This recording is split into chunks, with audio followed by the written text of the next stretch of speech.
Hello student, हम इसके पहले आप लोगों को एनालिटिकल स्कूल के बारे में बहुत सारी चीज़ें पढ़ाया। ऑस्टिन की थियरी बताया। ऑस्टिन का थियरी बेसिकली जो है शॉरेट की थियरी पे आधारित थी और इसमें जो है ये बताने का प्रयास किया गया कि वास्तव में स्टेट और लॉ का रिलेशन है और ये माना गया कि स्टेट अपने सॉवरेन पावर के अधीन कोई भी विधि बनाता है। यहाँ पे हम एनालिटिकल स्कूल का एक दूसरा कॉन्सेप्ट बताने का प्रयास कर रहे हैं जो है केल्सन की प्योर थियरी। उसी की प्रतिक्रिया स्वरूप ऑस्टिन की थियरी के बाद उसी स्कूल में केल्सन ने अपना एक प्योर थियरी मतलब शुद्ध विधि का सिद्धांत देने का प्रयास किया और इसमें जो है जो प्योर थियरी थी वो पूर्ण रूप से साइंस पे डिपेंड किया। और केल्सन जो है एक कहा जाए तो इसको एक और नाम से आप इसकी प्योर थियरी को जानते हैं, वो है वियना स्कूल के नाम से।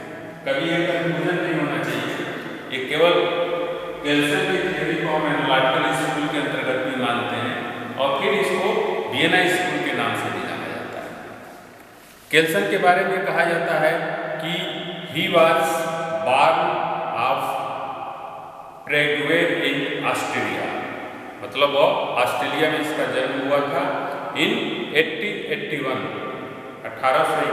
में and he was professor of law at Vienna university. He was also judges of the Supreme Court of Australia for 10 years। 10 वर्षों तक यह ऑस्ट्रेलिया के सुप्रीम कोर्ट में ये जजेज रहा। During 1920 to 1930, he was Emeritus Professor of Political Science in California University when the expounded his pure theory of law। तो इस प्रकार से ऑस्टिन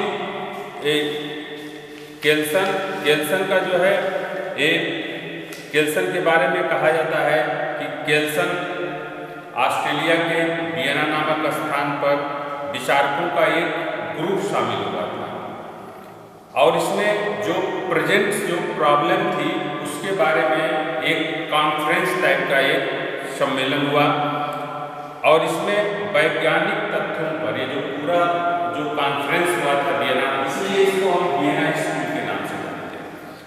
तो उसको इसलिए वियना स्कूल माना गया क्योंकि जो वियना नामक स्थान पर ही सारे जो जूरिस्टों का एक सम्मेलन हुआ और जो ये सम्मेलन था बेसिकली जो है लॉ को जो है साइंस पे डिपेंड किया गया और ये साइंस पर ही पूरा सम्मेलन ही डिपेंड था।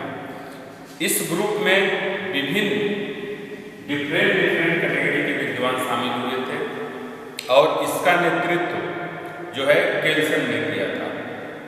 केल्सन जो है या इसकी जो पूरी विचारधारा थी वह कांट की विचारधारा पर आधारित थी, लेकिन इसमें अनेक बातों से ये जो केल्सन की जो पूरा थियरी था वह कांट के विचारों पर आधारित था, लेकिन ये बहुत हद तक कांट के विचारों से यह सहमत नहीं था।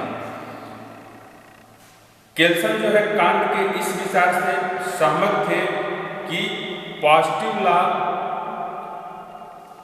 विधि स्वयं में जो है क्या है यह पूर्ण नहीं है, परंतु केल्सन का कहना है कि बहुत सभी विधि व्यवस्थाओं में किसी भी ज्ञान को विज्ञान के द्वारा ग्रहण किया। इसमें जो केल्सन की जो प्योर थियरी थी ये पूर्ण रूप से कहा जाए तो यह जो है साइंस पर ही डिपेंड किया गया था और इसने जो एज इज और आर टू बी की जो बात किया था, एज इज और आर टू बी ये दोनों को इसने डिफरेंट माना और इसने ये कहा था कि दोनों क्या हैं, दोनों ये अलग हैं, दोनों को एक साथ शामिल नहीं किया जा सकता है।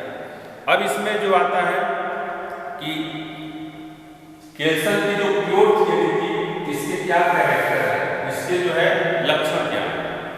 तो केल्सन की प्योर थियरी का पहला लक्षण आता है कि साइंस की तरह ही प्योर थ्योरी डिस्क्रिमिनेशन को समाप्त करती है और यूनिटी की स्थापना करती है। देखिए इसमें जो है इसने बेसिकली जो है साइंस की बात की और इसने कहा था कि साइंस में जिस तरीके से जैसे इस बहुत सारे एग्जाम्पल भी दिए गए कि जैसे हाइड्रोजन और ऑक्सीजन अगर मिलाया जाता है तो वह पानी होता है और कुछ नहीं बन सकता है और बिना किसी डिस्क्रिमिनेशन के, बिना किसी भेदभाव के, जिस तरीके से साइंस का परीक्षण हम लेबोरेटरी में कर सकते हैं उसी तरीके से विधि भी बिना डिस्क्रिमिनेशन के, बिना भेदभाव के साइंस की तरह से और उसको भी सिद्ध किया जा सकता है और विधि भी एक प्रकार से सोसाइटी में एक यूनिटी को स्थापित करती है या यूनिटी की स्थापना करती है। दूसरा चीज इसने जो बताया था वह था लीगल थियरी। जो विधि सिद्धांत है, जो हमारे लीगल थियरी है, वो लीगल थियरी क्या है? लीगल थियरी एक प्रकार का क्या है? एक प्रकार का साइंस है। इसका जो नेचर है लीगल थियरी या जो विधिक सिद्धांत का जो नेचर है वह क्या है? साइंस की तरह से है, उसका नेचर साइंटिफिक नेचर है। दूसरा इसने कहा था कि लॉ क्या है? लॉ जो है एक प्रकार का साइंस है। जो केल्सन ने बताने का प्रयास किया कि विधि क्या है?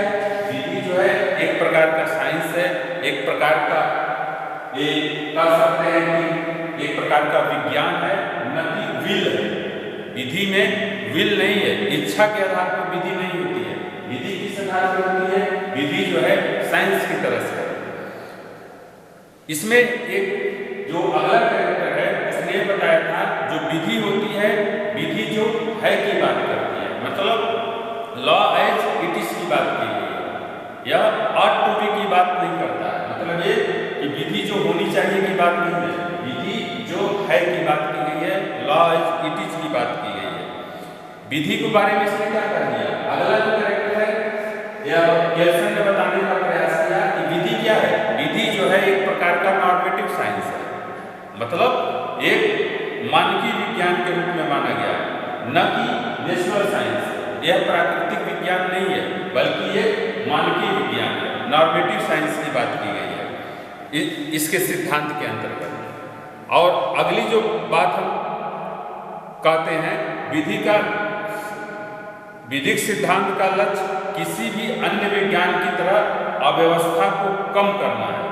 मतलब जो सोसाइटी में जितनी भी अव्यवस्थाएं हैं, जो डिस्क्रिमिनेशन है, जो विधि का मेन उद्देश्य क्या होता है कि सोसाइटी के सारे डिस्क्रिमिनेशन को समाप्त करना है और पूरे सोसाइटी को एक प्रकार की एक यूनिटी प्रदान करना, एक एकता को प्रदान करने की बात की गई है। तो इस प्रकार से केल्सन जो है अपनी पूरे सिद्धांत को साइंस पे डिपेंड कर दिया था और यह बताने का प्रयास किया कि विधि को भी साइंस की तरह से परखा जा सकता है। अब जो अगली बात आती है कि लॉ क्या है, इसने बताने का प्रयास किया कि law is a normative science और इसलिए केल्सन ने अपने सिद्धांत को राजनीतिक क्षेत्रों से अलग करते हुए इसने यहाँ तक सीमित करने का एक कदम आगे बढ़ करके इसने सभी तत्वों को स्वतंत्र रूप से अलग रूप में बात करने का प्रयास किया जो कि साइंस पर आधारित हो या साइंस की तरह से। दूसरे तरीके से इसने एक प्रकार का जो है पूरे डिस्क्रिमिनेशन को, पूरी विधिक व्यवस्था को इसने मानकों के स्तूप खड़ा कर दिया, pyramid of norms. Pyramid of norms मतलब मानकों का एक स्तूप खड़ा कर दिया। जो पूरी इसकी व्यवस्था थी, विधि के बारे में जो बात किया था वह साइंस के बारे में बात किया और पूरा जो है एक पिरामिड ऑफ नॉर्म्स की एक श्रेणी तैयार कर दिया। और इसने सीधे सीधे कहा था कि विज्ञान का आधार जो होता है वह होता है नेचुरल साइंस है, जो गुरुत्वाकर्षण का सिद्धांत जो कि कार्य कारण से जैसे जो ग्रेविटी थियरी है, इसने साइंस में बात किया था, ये ग्रेविटी थियरी है, जैसे ऊपर फेंकी गई गेंद नीचे आती है, यानी कोई न कोई कारण है जिससे कि वह ऊपर फेंकी गई गेंद नीचे आती है। उसी प्रकार से जो विधि व्यवस्था में कोई न कोई एलिमेंट है, कोई न कोई कारण है कि उसमें जो है वह डिस्क्रिमिनेशन है या विधि को बनाने की बात की जाती है। दूसरे तरीके से इसने जो है यह मॉरलिटी के बारे में कहा कि इसको बाह्य जगत से प्राप्त किया है। जो पहले से ही विद्वानों ने जो बात करते चली आई कि मॉरलिटी को इग्नोर किया जाना चाहिए। ऑस्टिन ने भी कहा कि एनालिटिकल स्कूल में या विधि व्यवस्था में मॉरलिटी और लॉ एक साथ नहीं हो सकते, जबकि इसने ये कह दिया कि जो मॉरलिटी होती है वह बाह्य जगत से प्राप्त की जा सकती है। अभी एक तरीके से वैयक्तिक भावना होती है, पर्सनल फीलिंग है, और विचारों को कहा जाए तो इसमें एक मनुष्यों का अपनी एक सोच होती है, एक अपनी एक विचारधारा होती है। इस प्रकार से एक हमें बात करते हैं केल्सन की जो प्योर थ्योरी थी। केल्सन का प्योर थ्योरी जो है बेसिकली जो है यह नॉर्मेटिव साइंस से डिपेंड है, और इसने जो है पूरी विधि व्यवस्था को एक तरीके से साइंस पे डिपेंड करता है।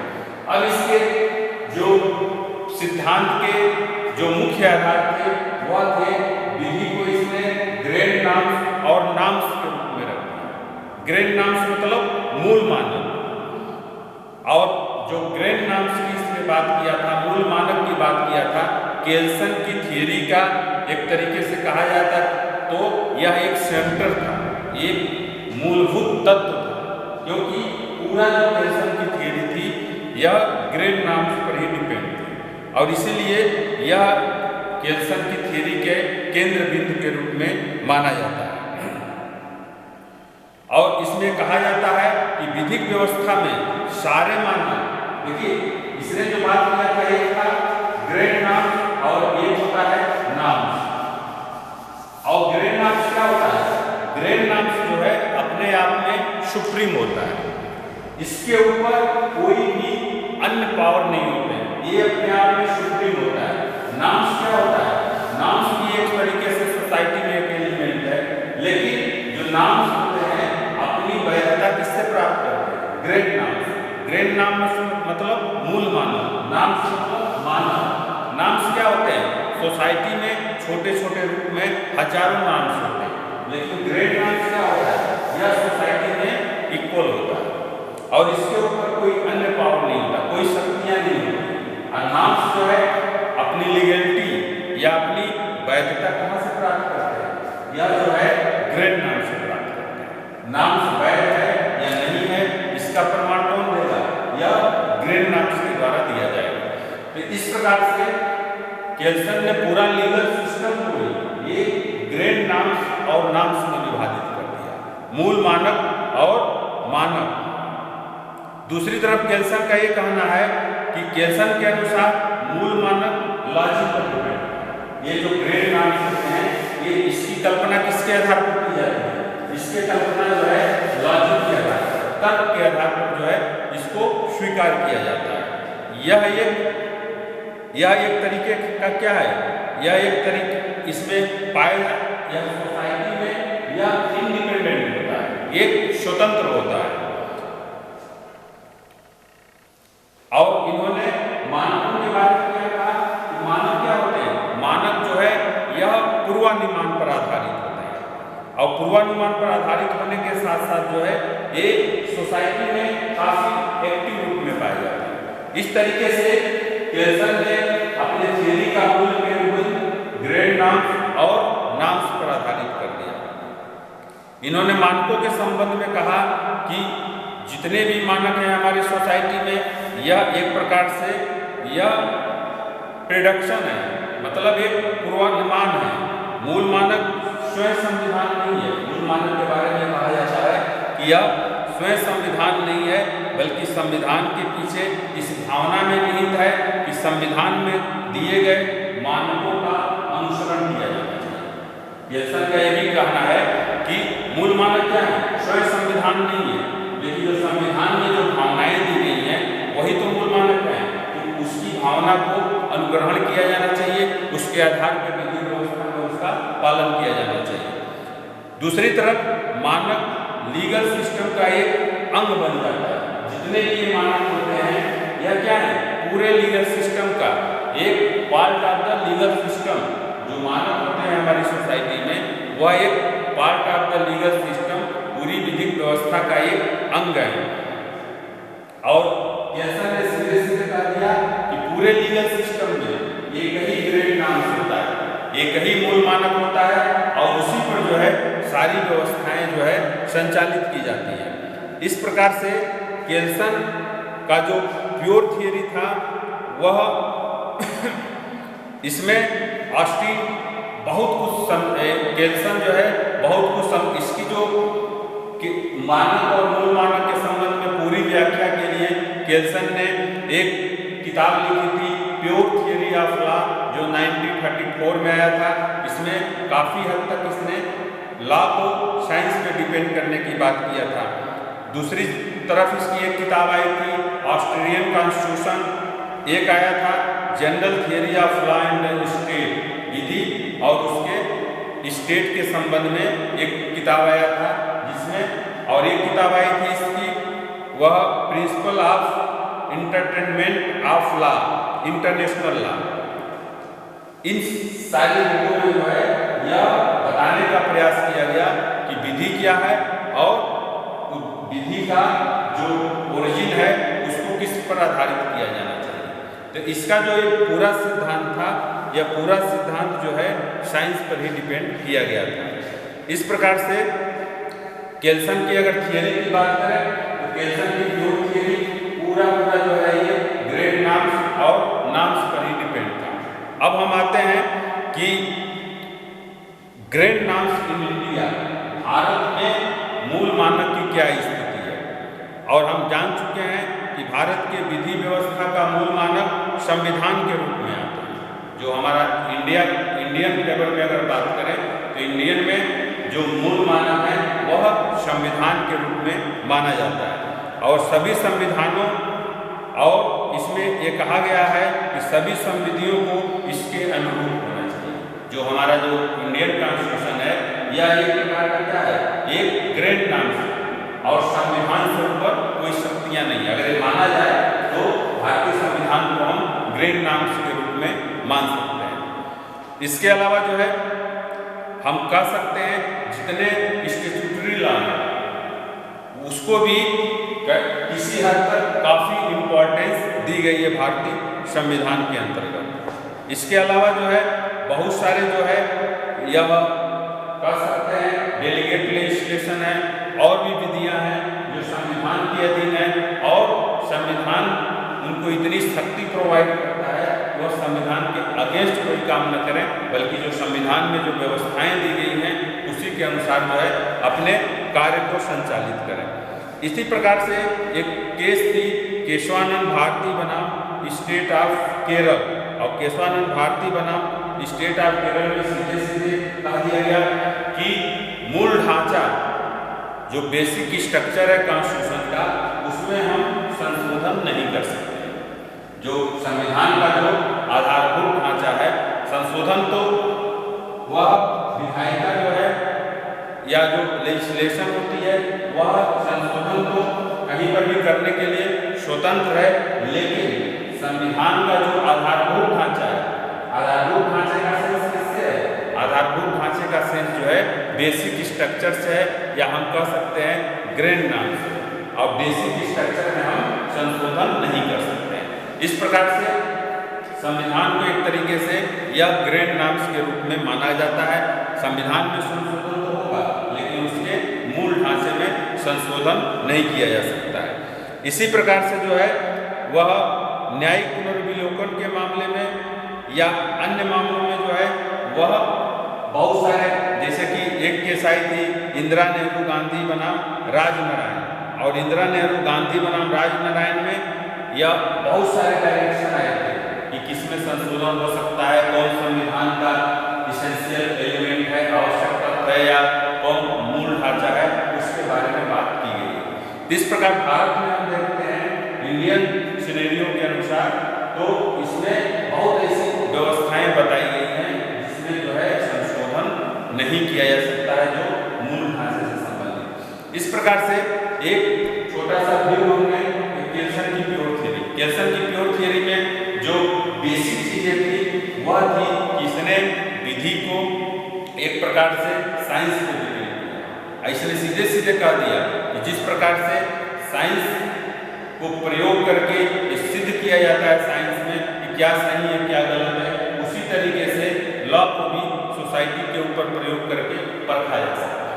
इसने बेसिकली जो है लॉ को एक प्रकार से साइंस में डिफाइन किया और इसकी जो पूरी थ्योरी थी वह ग्रैंड नाम्स और नाम्स पर डिपेंड थी। और ये ग्रैंड नाम्स और नाम्स ये विधि व्यवस्था के ये महत्वपूर्ण अंग हैं। ये इसके जो है केल्सन की जो थ्योरी के महत्वपूर्ण अंग हैं। Thank you.